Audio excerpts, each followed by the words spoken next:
देश के अधिकांश इलाकों में शीतलहर की शुरुआत हो चुकी है। हाड़ कपा देने वाली ठंड से बचने के लिए लोगों को आग का सहारा लेना पड़ता है। शहरों में लोगों को रूम हीटर और ब्लोअर जैसे इलेक्ट्रिक गीजर का इस्तेमाल करना पड़ता है। रूम हीटर और ब्लोअर कमरे को गर्म तो रखते हैं और ठंड से राहत भी मिलती है, लेकिन इनसे कई तरह से नुकसान और हादसे भी हो सकते हैं। हीटर हादसे का कारण बन सकता है। बंद कमरे में लगातार हीटर चलने से ऑक्सीजन लेवल कम हो सकता है, सांस लेने में परेशानी हो सकती है और दम घुटना या फिर बेहोशी आपको हो सकती है।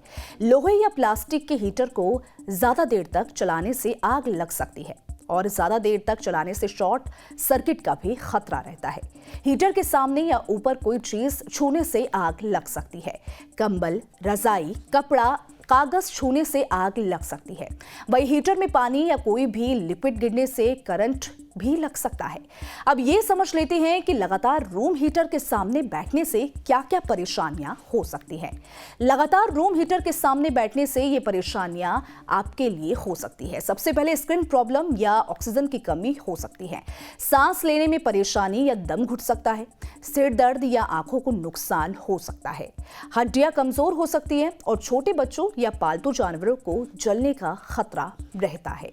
रूम हीटर की जगह पर अंगीठी जैसी चीजों को उपयोग में ले सकते हैं, लेकिन उसमें भी कई तरह की सावधानियां रखने की जरूरत है। अब ये भी समझ लीजिए कि अंगीठी का उपयोग करते समय किन किन बातों का ध्यान रखना चाहिए। सबसे पहली बात यह कि अंगीठी जलाते समय इन बातों का ध्यान रखें। अंगीठी जलाते समय घर की खिड़कियां और दरवाजे खोल दें। बंद कमरे में अंगीठी जलाकर बिल्कुल न सोएं। अंगीठी जलाने के बाद उससे उचित दूरी बनाए रखना जरूरी है। अंगीठी के पास प्लास्टिक, कपड़ा, कागज जैसी कोई भी चीज ना रखें। बच्चों या जानवरों को अंगीठी के पास ना जाने दें।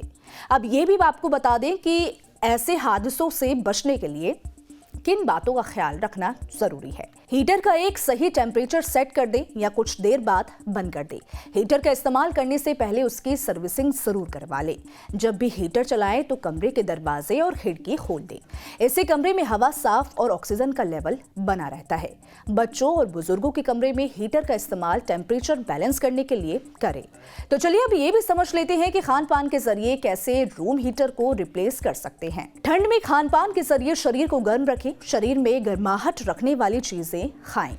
ऐसा करने से ठंड भी नहीं लगेगी और हीटर की जरूरत भी नहीं पड़ेगी। शहद और घी का इस्तेमाल ज्यादा करें।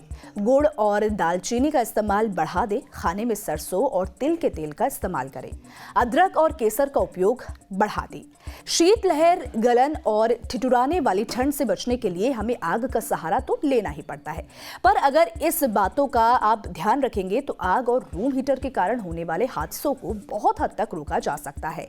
इसको लेकर आप क्या सोचते हैं, आपकी क्या राय है, कमेंट सेक्शन में जरूर बताइएगा। वीडियो पसंद आए तो वीडियो को लाइक शेयर करना ना भूलें। धन्यवाद।